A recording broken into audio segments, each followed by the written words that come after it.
For more than 4 decades, Voyager 2 has been drifting through a darkness no human being will ever witness firsthand.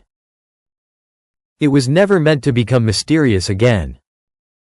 The expectation was simple. It would slowly weaken, grow quieter, and eventually fade into silence, disappearing into the background of the cosmos. But that is not what happened. Instead, something came back. Not a normal signal. Not the faint, predictable whisper of an aging spacecraft struggling to survive in deep space. What reached Earth was different. It appeared erratic at first, almost like static. Then it looked like a glitch. But the deeper scientists looked, the harder it became to dismiss. Hidden inside the noise was a pattern. A structure. A rhythm that had no reason to exist in the failing systems of a machine launched in 1977. And that is where the unease begins. Because if Voyager 2 did not create this transmission, then something else may have. When the first strange burst arrived, it did not trigger alarm.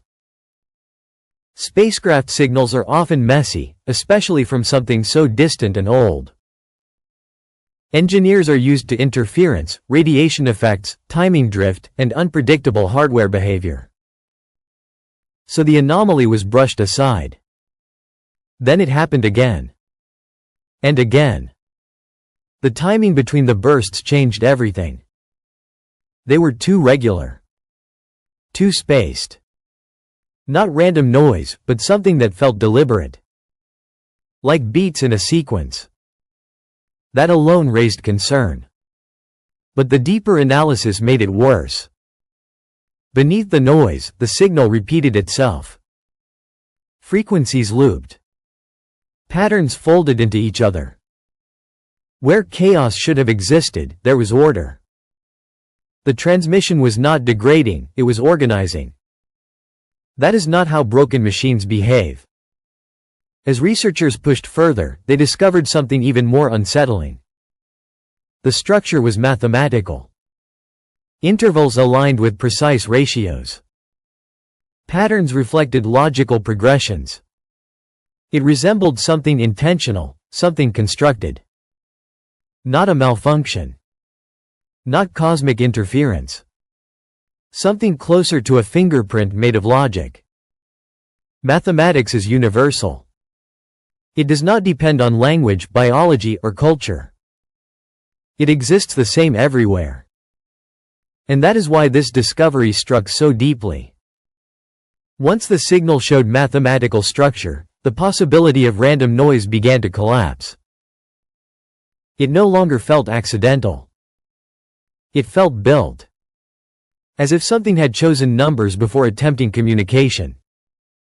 Then things became even harder to explain. It was not just the signal that changed. According to telemetry data, Voyager 2 itself appeared to react. Systems that should have remained dormant showed unexpected activity. Orientation behavior shifted, aligning toward the same region implied by the signal source. It was as if the probe was no longer just transmitting. It was responding. Voyager 2 was never designed for that. It follows commands, executes programmed operations, and sends data back. It does not improvise. It does not engage. And yet, the data suggested interaction. The probe may not have simply detected something. It may have been drawn into it. As decoding continued, the implications grew darker. The signal did not feel new. It felt ancient. Its structure suggested something established, not accidental. Something already present long before Voyager 2 entered that region. The precision. The timing. The layered design. All of it pointed toward a possibility that is difficult to accept. Voyager 2 may have entered the vicinity of something capable of detecting it, and answering. And if that is true, then the most unsettling part is this. The response did not feel spontaneous. It felt prepared. As if Voyager 2 triggered something that was already waiting. If so, then the probe did not drift into empty space. It may have crossed into the edge of a system. A network. A presence far older than humanity's first steps into space. And when it called into the void, something called back. The signal itself deepened the mystery. It did not reveal everything at once. Instead, it unfolded in layers. First simple repetition. Then mathematical spacing. Then increasingly complex relationships that only became visible after earlier patterns were understood. That is not how interference behaves. Noise does not guide you toward meaning. But this did. It was as if the signal was designed to teach its own decoding. A message hidden inside itself. That implies intention. It implies that whatever created it expected confusion, delay, and resistance. It expected to be buried in noise, and still be found. Like a lock designed with its own key hidden inside. Mapping the signal to Voyager 2's position revealed another disturbing detail. The region it came from did not behave like empty space. Subtle irregularities appeared in the surrounding data. Individually insignificant, but together suggesting structure. Not a planet. Not a star. Something else. A hidden zone of influence. That is where the fear deepens. The signal is no longer just a message, it is tied to a location. A place Voyager 2 may have crossed without understanding.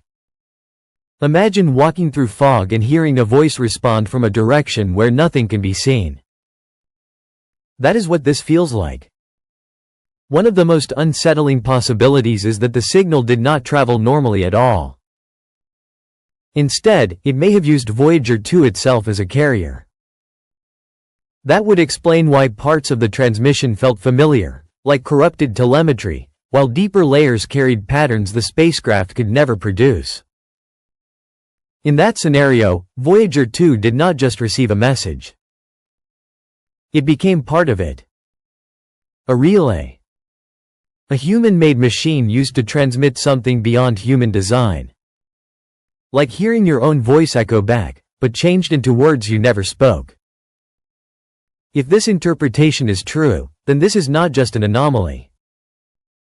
It is a threshold. Because the first message is never just about what it says. It is about what it proves. That communication is possible. That the silence may not be real. That something out there may already be listening. Voyager 2 was meant to symbolize endurance, a machine sent into darkness to observe and eventually fade. But if this transmission is what it appears to be, then it may have become something far more unsettling. Not just a probe, but a witness. And possibly the first relay in an exchange that did not begin on Earth. That is what makes this story so disturbing. Not one detail alone, but all of them together. The repeating bursts. The mathematical structure. The layered design. The apparent response. The strange region. And the possibility that the signal did not just reach Voyager 2, but used it to reach us. It feels less like contact and more like something working through familiarity. And perhaps the darkest thought of all is this: the message may not have been meant for the past. It may have been meant for a civilization capable of understanding it. If that is true, then the real question is no longer whether Voyager 2 encountered something. The real question is, if something out there answered, what was it trying to say? If the first transmission was only the beginning, then what followed made it impossible to ignore. Because the signal did not stop. It evolved. At first, the pattern seemed stable, repeating structures, mathematical spacing, recognizable sequences. But over time, subtle variations began to appear. Small changes. Slight shifts in timing. Alterations in frequency that were too precise to be random, yet too controlled to be simple degradation. It was as if the signal was adjusting. Learning. That possibility forced researchers into uncomfortable territory. Machines break down. Signals weaken. But they do not refine themselves. They do not improve clarity through repetition. They do not reorganize into more complex forms over time. And yet, this one did. The deeper the analysis went, the more it began to resemble a process rather than a message.